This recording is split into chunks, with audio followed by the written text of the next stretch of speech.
because I love Australia, I have to tell the world what is happening here. It is not an exaggeration to say that we're heading down the path of dictatorship. People who disagree with the government are like sheep hunted by wolves. Protesters are shot at. The police come knocking on your door. Employers tell you to resign with severance or get fired without one. Now, what's happening? Let me list you some of the things. If you're not vaccinated, you lose your voting rights as a member of parliament. This is something unprecedented. I believe we're the first state in the history of the world, in the history of democracy. It's the first time where elected representatives cannot represent the people because they're part of the dissenting voice of the people. If you're not vaccinated here in Victoria, you can't work. It's the no jab, no job policy directive. What happens if you don't comply? $21,000 fine for an individual, $110,000 fine for a church or a business. These are absurd rules and arbitrary fines. They're cruel and they're unusual penalties for non-compliance. I think they're just designed to strike fear in the heart of people. Number 3, if you're not vaccinated, you can't shop, eat out, or get a haircut. And the rules are becoming stricter and stricter. As I say, they boil you slowly. They've already written down that eventually, if you're not vaccinated, you can't access all basic services until 2023. So this is the no shot, no shop. No shot, no shop. The fine again is $110,000 for the shop and $21,000 for the individual that doesn't comply. So by the very definition, the people now are slaves. You know, a slave is someone who needs permission to eat, to work, to worship, to travel, to shop, to get a haircut, to eat outside, to go to the gym, to travel. You need permission from a very overbearing state. Well, you say then just don't worry about it, get vaccinated. Okay, if you're vaccinated, you must check in using a QR code which allows the government to track you. Now, all businesses are being roped in to become part of the state's total digital surveillance apparatus. They want electronic record keeping by all businesses. Customers are to, quote, check in everywhere you visit using the Service Victoria app, no matter how long you spend at that location, close quote. Number 5, if you are vaccinated, you will soon have to use the EQR code every time you make a purchase. This way, nobody can, skip on being tracked. As soon as you spend or make a purchase, this EQR will automatically track both your spending and your location digitally. And it all gets reported.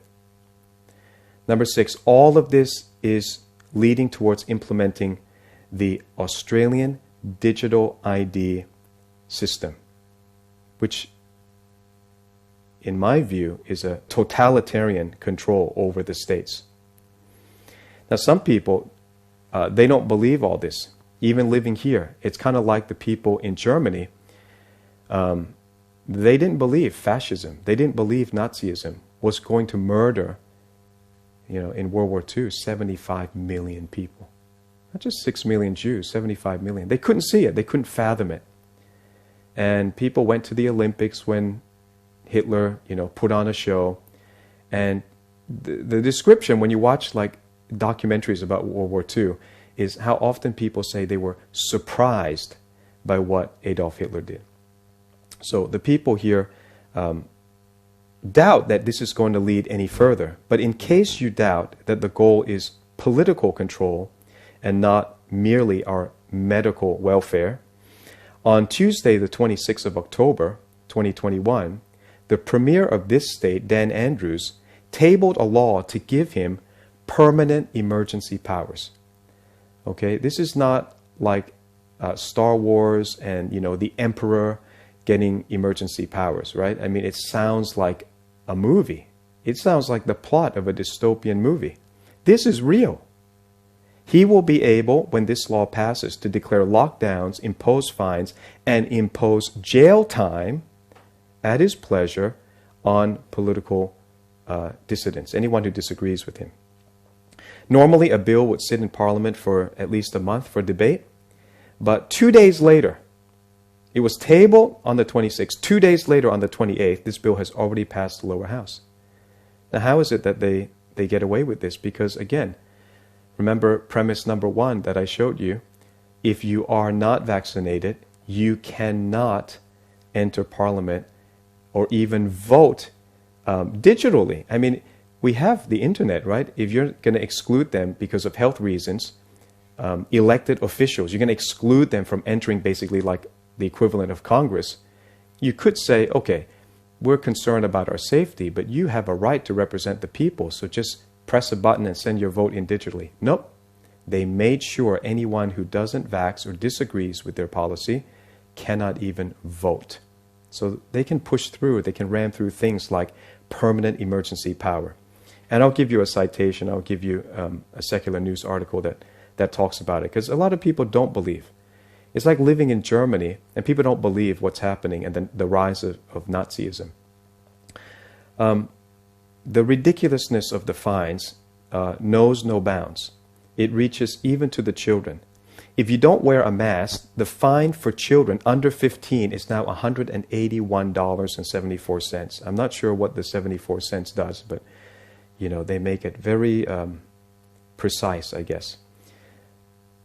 The fine for children between the ages of 15 and 18 is now $726.96.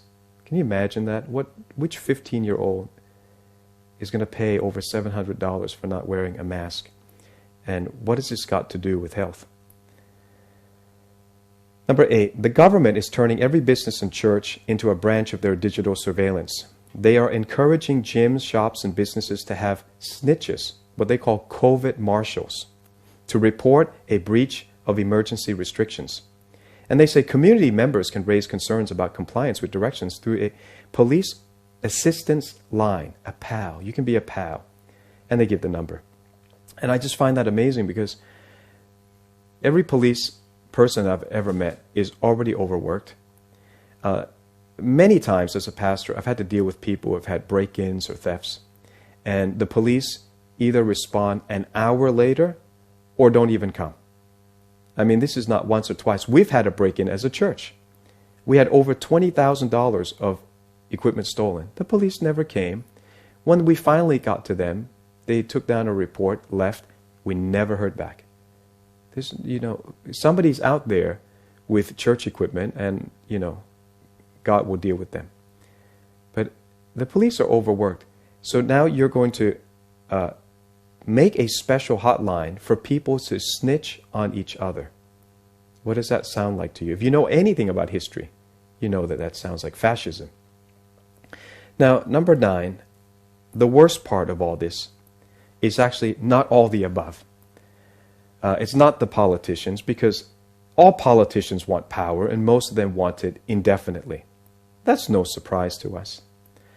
What is surprising to me as I live here and watch this is how willingly the average Australian complies with draconian measures and suffer the loss of their freedoms and rights.